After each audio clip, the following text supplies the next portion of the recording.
to 5-Minute Origami. Today's project is paper jumping frogs. This was inspired by Origami Games, Hands-on Fun for Kids by Joel Stern. So we're starting off with some origami paper. This is some roughly textured paper that has a fairly textured surface that'll make it easier for the paper jumping frog to actually jump. We also have some green tissue-like origami paper that's a little fancier. We'll be making frogs from both of those to demonstrate how the difference in surface tension affects how the frogs jump. So we're starting with a square of paper about 5 inches by 5 inches.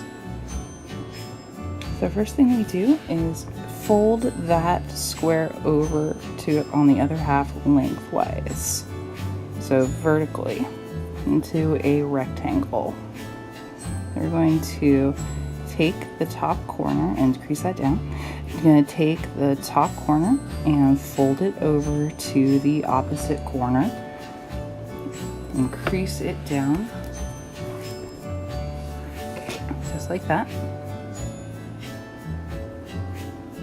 And then we're going to open that back up and just pay attention to the line that we just made when we made that fold, and then just do the opposite side.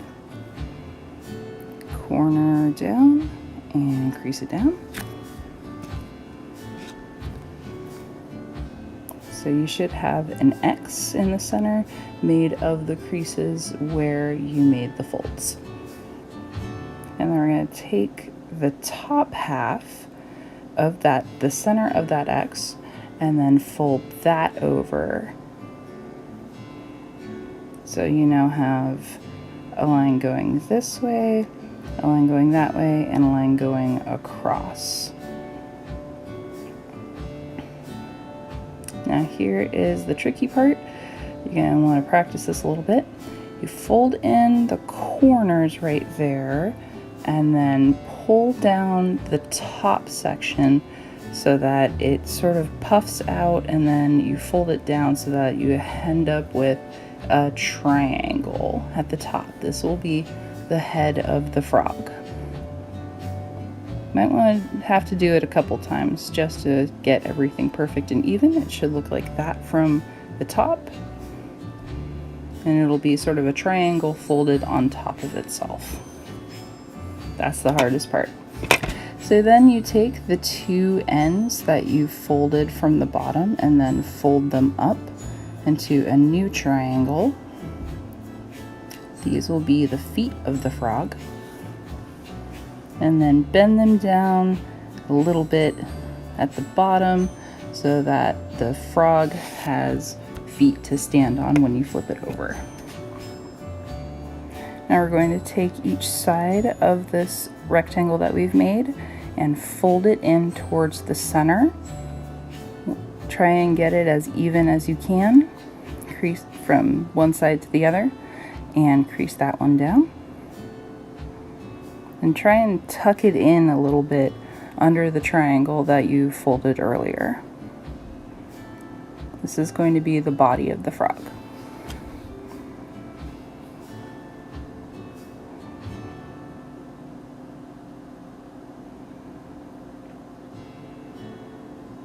Okay, and now that we've made our rectangular frog body, we're going to make sure everything is creased down and tucked into place.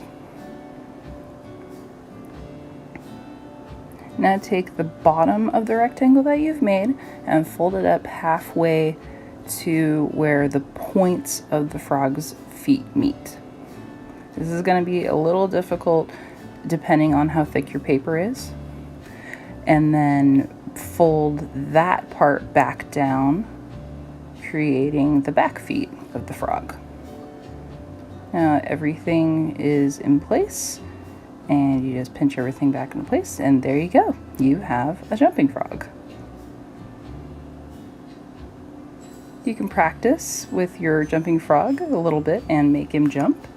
Then once you're happy with how you've got him jumping, you can start to decorate him, personalize him a little bit, draw a little face on him. There you go. Now, this is an example of a frog that I made using the nicer tissue paper origami paper. You'll see that it actually will not jump as high as the rougher texture paper because there's less surface tension for your finger to grab onto. So it'll jump, but it won't jump as high, or really at all, compared to the paper frog that was made using the rougher textured paper. Although it does look a lot prettier, I think.